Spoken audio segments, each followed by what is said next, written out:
മനസ്സിടറില്ല മോളെ. ഏട്ടൻ കൂടെയുണ്ട്. ആ വിശ്വാസത്തിൽ പടിയിറങ്ങിക്കോളൂ.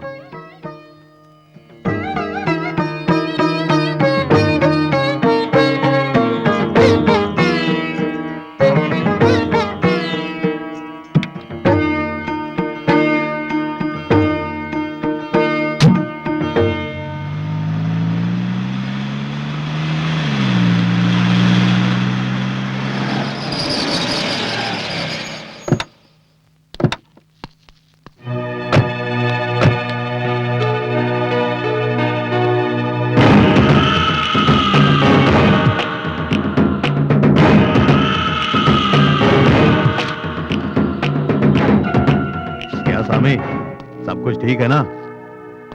ബോസ് ഉള്ളി പോയെന്ന് വിചാരിച്ച് നിങ്ങൾ ബേജാറാണ്ട. ഞമ്മളെ കൂടെ ഉണ്ട്. കല്യാണം ഞമ്മള് നടത്തും, ബറാബർ നടത്തും. എന്തേ തമ്പി? പിന്നെ നമ്മളിപ്പോ ഒരു ഫാമിലി ആയില്ലേ?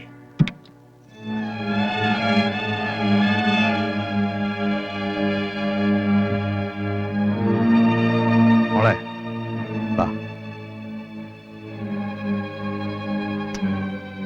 വാപ്പാ.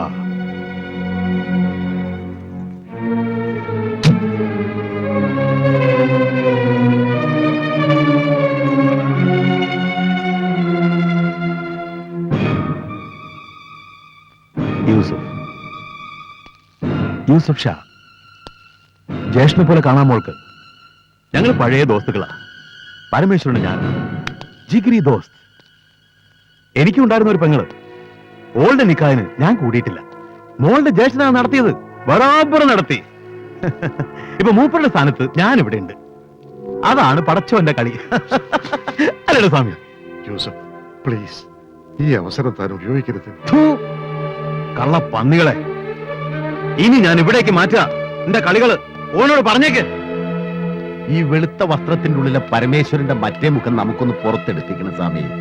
അത് ഈ നാട്ടുകാരൊന്ന് കാണട്ടെ. ഗോൾഡ് കേസ് ഒരു തുടക്കം മാത്രമാണ്. വായു സഭ.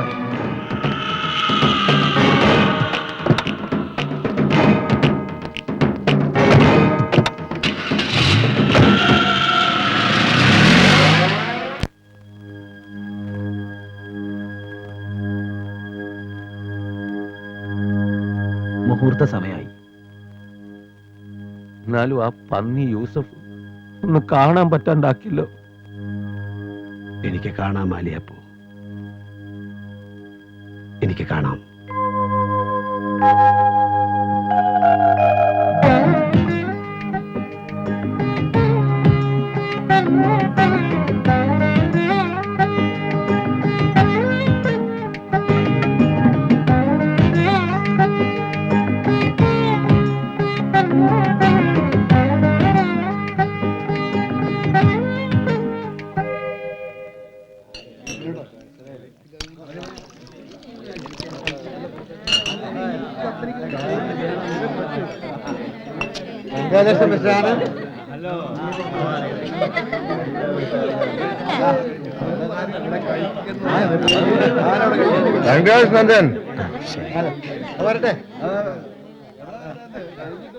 ബോറാവുന്നുണ്ടല്ലേ? കരഞ്ഞു പോവും. ഇപ്പോഴും ലോകപ്പില് കരയില്ലേ പപ്പ? ഒരു നിവൃത്തിയില്ലാത്തോണ്ട് വന്നിരുന്നത്. മതി, വാ പോ. നന്നായി ഈ ഗോഷ്ഠികൾക്കിടയിൽ നിന്ന് രക്ഷപ്പെട്ടു. ശരിയാ. അല്ല, പെണ്ണും ചെറുക്കനും പോവാണോ? പെണ്ണിനും കൊണ്ട് രാവിലെ മുങ്ങുകയാണോ? പാർട്ടി കഴിഞ്ഞിട്ട് പോയാ അവിടെ പോയി. അല്ല, അത് പിന്നെ പപ്പയ്ക്ക് നല്ല സുഖമില്ല, അതാ. ധൃതി കൂടി രണ്ടുപേർക്കും. മക്കളായ ഇത്തിരി മൈതലൊക്കെ വേണേ.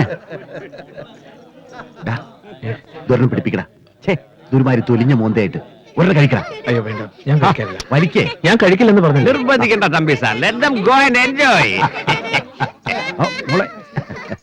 യെസ്, സേതുവാണ്. ഉവ്വ്, ബെയിൽ കിട്ടി. ഇപ്പൊ വീട്ടിലെത്തിയതേ ഉള്ളൂ. കുറച്ച് കഴിഞ്ഞ് വിളിക്കൂ. എന്റെ ആധാർ നമ്പർ. ആലോചിച്ച് സമയം കളയാനില്ല.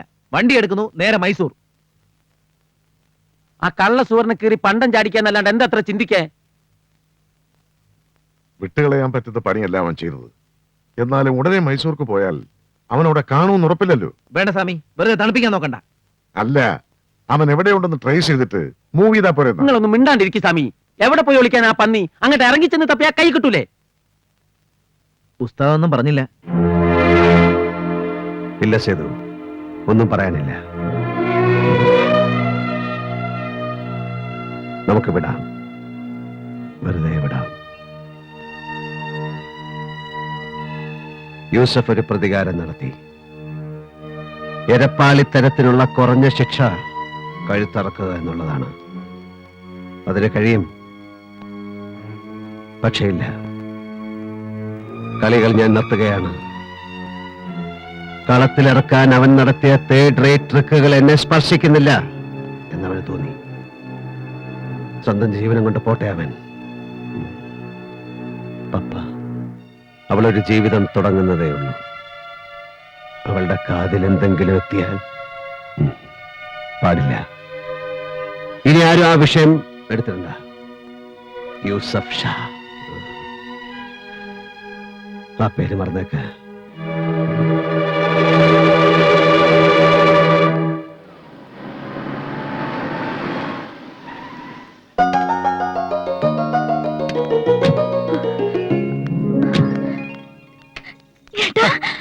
പപ്പ, ഇതെന്താ ഇത്? ഞാൻ അങ്ങോട്ട് വരാനിരിക്കായിരുന്നു കല്യാണ പെണ്ണെ കാണാൻ.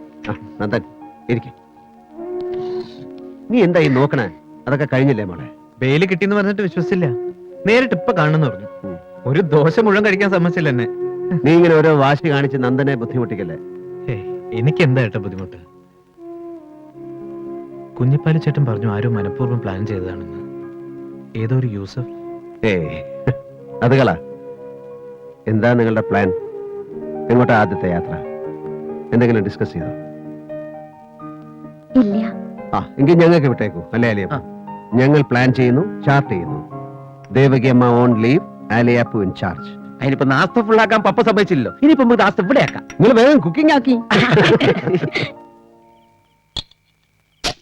ആ പപ്പയ്ക്കും നന്ദനും ഹണിമൂൺ.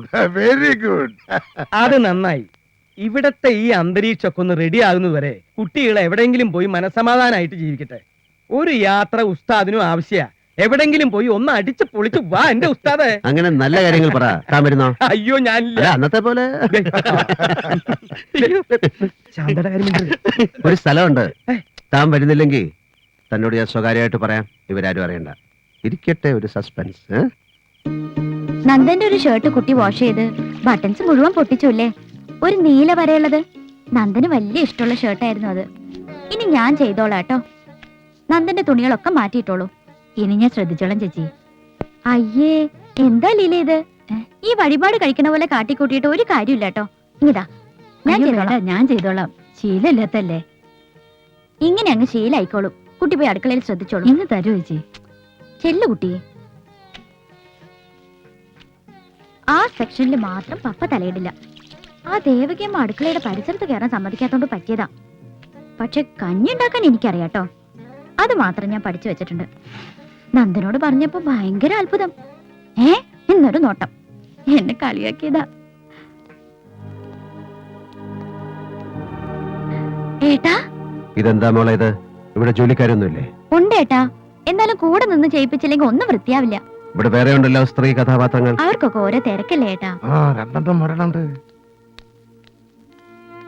ഒരുങ്ങി കെട്ടി എങ്ങോട്ടോ എടുക്കുന്നത് കണ്ടില്ലേ? അതെന്തെങ്കിലും ആട്ടെ, മോള് ചെയ്യുന്നതാ ശരി. പെൺകുട്ടികളായ ഇങ്ങനെ വേണം. എങ്ങനെ ഇങ്ങനെ തറ തുടയ്ക്കാനാണോ ഞാൻ? ഏട്ടാ പ്ലീസ്. ഒന്നും പറയുന്നില്ല. ചൂര് മുന്നിൽ ഇങ്ങനെ ഇടല്ലേ പത്മജ. ഒരു വഴിക്ക് ഇറങ്ങുമ്പോ. സോറി രാജി.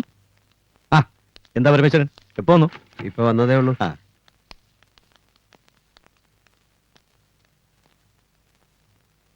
നിനക്കിവിടെ ബോറായി തോന്നി തുടങ്ങിയ വൈകരുത്. ഏട്ടനെ വിളിച്ചിട്ട് രണ്ടുപേരും കൂടെ അങ്ങോട്ട് വന്നേക്ക്. അങ്ങനെ പറയരുത്. ചെന്ന് കയറിയ വീടിന്റെ അവസ്ഥക്ക് ചേർന്ന രീതിയിൽ അഡ്ജസ്റ്റ് ചെയ്ത് നിൽക്കണം. It's all the game. അതങ്ങ് കൊടുക്ക് സ്വാമി. എന്താ ഇത്? ഗോവയ്ക്കുള്ള എയർ ടിക്കറ്റ്. രണ്ടുപേരും കൂടെ ഒരു യാത്ര പോയി വാ. താങ്ക് യു ഏട്ടാ. ഏട്ടൻ ഇറങ്ങട്ടെ. ഒരു കപ്പ് കാപ്പി? വേണ്ട മോളെ.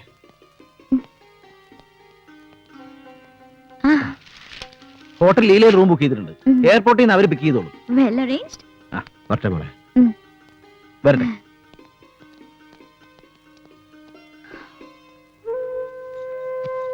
ഏട്ടന്റെ ഓർമ്മശക്തി ഭയങ്കര.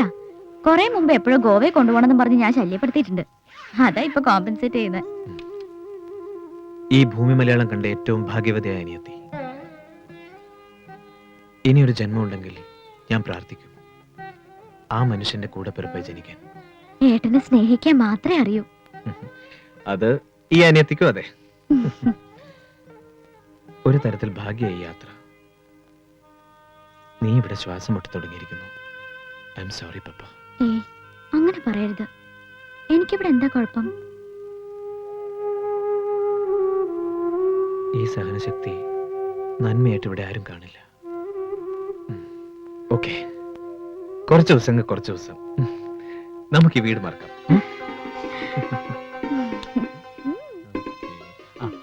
മറന്നു വെച്ചില്ല. ഇല്ല, ഒന്നും വന്നിട്ടില്ല. ഞാൻ മുമ്പൊരിക്കൽ പോയപ്പോഴേ വരണുണ്ട്. കണ്ടോ, എന്നെ കൊണ്ടുപോയില്ല. മോനെ നന്ദ ഇറങ്ങിയോ? അതെ ചേച്ചി. പോയിട്ട് വരാ ചേച്ചി. രാജി പോവാം. മോനെ, അച്ഛന് തീരെ വയ്യ കേട്ടോ. നീ ഇവിടെ ഇല്ലെങ്കില് ഞങ്ങൾക്ക് ആർക്കും അച്ഛനെ മാനേജ് ചെയ്യാൻ കഴിയില്ല. എത്ര പേര് ഇടവും മലവും നിന്നാലും നീ അടുത്തില്ലെങ്കില് അറിയാലോ അച്ഛന്റെ കാര്യം. അച്ഛന് പ്രത്യേകിച്ച് അസുഖമൊന്നും. ഞാൻ ഇപ്പോഴല്ലേ അച്ഛൻ്റെ അടുത്ത് പോയത്. അത് നന്ദന്റെ പപ്പയുടെ യാത്ര മുടക്കണ്ടെന്ന് വെച്ചിട്ട് ഒന്നുമില്ലാത്ത ഭാവം നടിക്കുക. വയ്യാഴിക ശരിക്കും ഉണ്ട്. നീ പോയി കഴിഞ്ഞായിരിക്കും തുടങ്ങുക കരച്ചിലും പിഴിച്ചിലും വാശിയും. പിന്നെ ഭക്ഷണവും മരുന്നും ഒന്നും കഴിക്കുകയില്ല. എന്താ ഞാൻ വേണ്ടത് ചേച്ചി? ഈ യാത്ര ക്യാൻസൽ ചെയ്യണോ? എന്ന് ഞാൻ പറയില്ല. പപ്പ ഒരുപാട് മോഹിച്ച് ഒരുങ്ങി ഇറങ്ങിയതല്ലേ. എന്നാ പപ്പയെ തനിച്ചു വിടാം. എന്നിട്ട് ഞാൻ ഇവിടെ അച്ഛൻ്റെ അടുത്തിരിക്കാം. നീ എന്നോട് ദേഷ്യം പിടിക്കില്ലേ? ഞാനിവിടുത്തെ സിറ്റുവേഷൻ പറഞ്ഞതേ ഉള്ളൂ. ഇവിടുത്തെ സിറ്റുവേഷൻ എനിക്ക് മനസ്സിലാവും മിക ചേച്ചി, മനസ്സിലാവും. സ്വന്തം ജീവിതം ചളിക്കുണ്ടിലായി തീർന്നവരുടെ ഫ്രസ്ട്രേഷൻ, ജലസി അനുവദിക്കരുത്. ആരെയും നന്നായി ജീവിക്കാൻ അനുവദിക്കരുത്. അതേ പ്രസംഗം പറയുന്നു. നീ നിന്റെ ഭാര്യയെ വിളിച്ച് എങ്ങോട്ടാന്ന് വെച്ചാ പോടാ. തന്തയെ ചുടുകാട്ടിലേക്ക് എടുക്കുമ്പോഴും ഇവിടെ വേണ്ട. പോ, ഗോവയ്ക്കോ സിമിലേക്കോ. Shut your bloody mouth. പ്രാഗി കൊല്ലും എന്റെ അച്ഛനെ നിങ്ങളൊക്കെ കൂടി. ഭാസ്കര, ലഗേജ് ഒക്കെ എടുത്ത് റൂമിൽ വെക്ക. സോറി പപ്പ.